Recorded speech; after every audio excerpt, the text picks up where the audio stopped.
کوئی بھی living being ہے، انسانی کی بات نہیں ہے، ہر لیونگ بینگ کے اندر پروگرامنگ ہوئی ہے، فیڈ ہوا ہے، یعنی اس کے جو اللہ تعالیٰ نے جو بھی اس کی شاکلہ بنائی ہے، یا جو آج کی اصطلاح میں یہ کہیں نا جو اس کا سافٹ ویئر بنایا ہے، اس کے اندر یہ چیز فیڈ ہے کہ وہ اپنی جو سیلف ہے یا جو اس کی زندگی ہے اس کی سروائیول کی وہ سٹرگل کرتے ہیں اور اپنی نسل کی بقا چاہتے ہیں۔ یہ مطلب ہے لا شعور میں ہے، یہ حیوانوں میں بھی ہے، حیوان کہیں یا جانور کہیں، یعنی نیوٹرل جانور ہوتے ہیں تو ان کے اندر بھی یہ ہے، کوئی بھی اس سے محفوظ، سب کے اندر ہے۔ اب جان بدل جانے کا کیا مطلب ہے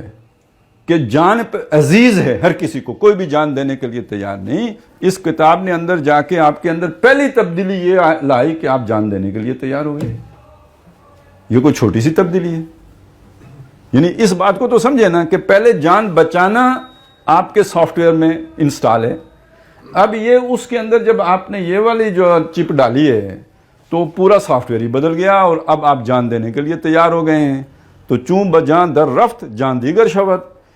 اور جب جان کے اندر، یہ میں نے صرف ایک پہلو بتایا ہے، باقی اس نقطہ نظر میں اصل میں پورا ویژن، پورا ورلڈ ویو چینج ہو جاتا ہے۔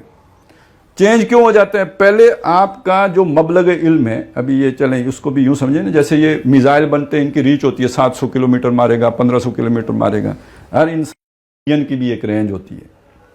جو اس کے ویژن کی رینج ہے تو اس کو ہم اس کا مبلغ علم کہتے ہیں، یعنی اس کے علم کی جہاں تک پہنچ ہے، مبلغ پہنچنے کی جگہ۔ تو میری سوچ کا میزائل کہاں تک پہنچ سکتا ہے، یہ میرا مبلغ علم ہے۔ تو قرآن کے بغیر آپ کی سوچ کا جو مبلغ علم ہے وہ آپ کی یہ دنیا کی زندگی ہے، بس یہ جو لائف سپین ہے آپ یہ سوچتے ہیں، اسی میں آپ فیوچر جب دیکھتے ہیں تو وہ آپ کوئی بہت بڑا فیوچر نہیں دیکھ رہے ہوتے، یعنی آپ کی عمر اگر 20-25 سال ہے تو آپ فیوچر زیادہ سے زیادہ 40 سال 50 سال تک دیکھ رہے ہوتے ہیں، یہ آپ کا یعنی 20-25 سال آگے تک آپ دیکھ رہے ہوتے ہیں، تو مبلغ علم آپ کا یہ ہے۔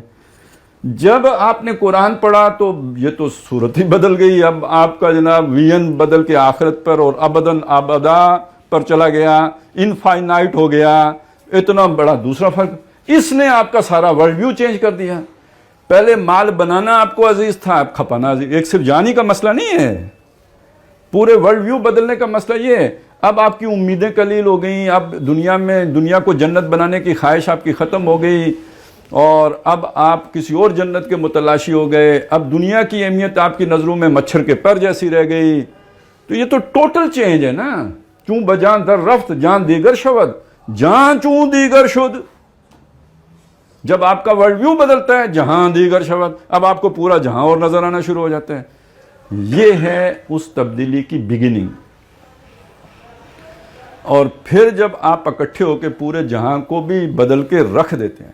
اچھا، یعنی آپ حیران ہوں اس بات پر کہ قرآن مجید کیا ہے، اس کو آج ہم مسلمانوں سے زیادہ شیطان بہتر جانتے ہیں۔ یہ مطلب کسی مسلمان کو تو کہنے کہ یہ ابھی تک نہیں ہوا نا کہ قرآن کے اندر یہ جو ہے اس کا یہ پوٹینشل ہے۔ یہ سنا ہے ہم نے کہ برطانیہ کی پارلیمنٹ میں کھڑے ہو کے کسی ممبر لارڈ نے وہاں کھڑے ہو کے کتاب لہرا کے قرآن مجید کی، جب تک دنیا میں یہ کتاب موجود ہے امن نہیں قائم ہو سکتا، یعنی لوگ بغاوت کرتے رہیں گے، ہمارا جو بھی یہ شیطانی نظام ہے اس کے خلاف، وہ جانتا ہے اس کا پوٹینشل۔ اور بھی بہت سے لوگ ہیں، لیکن یہ شہادتیں آپ کو ادھر ہی سے ملیں گی۔ ہم تو بس سورہ یاسین اور یہ اور وہ تین کل شریف پڑھو پورے قرآن مجید، یعنی یہ بھی دیکھیں نا، یہ بھی ایک ہماری سوچ کے اندر تبدیلی لائی گئی نا کہ قرآن مجید کا ثواب اتنا، اچھا پورا پڑھنا بھی بڑا مشکل کام ہے، تو 3 کل شریف پڑھ لو تو پورے کے برابر ہو گیا۔ ایک تو آئی ہے نا ایک کل، تو وہ آپ نے قل هو اللہ احد اللہ الصمد لم یلد ولم یولد ولم یکن له کفوا احد، ایک آدھا یعنی 1/3 قرآن ہو گیا، تو 3 دفعہ پڑھا پورا۔ تو آپ اگر الف لام میم سے والناس تک پڑھیں گے تو کم از کم آپ کو 10 دن لگیں گے۔ یہ آپ روز 20 25 30 100 قرآن روز پڑھ لیا کریں، شارٹ کٹ۔ تو ہم کو تو لگا دیا ان کاموں پہ، تو وہ جو دنیا جانتی ہے یار کہ اس کتاب کا کیا پوٹینشل ہے اور کتنی بڑی چینج یہ پیدا کر سکتی ہے۔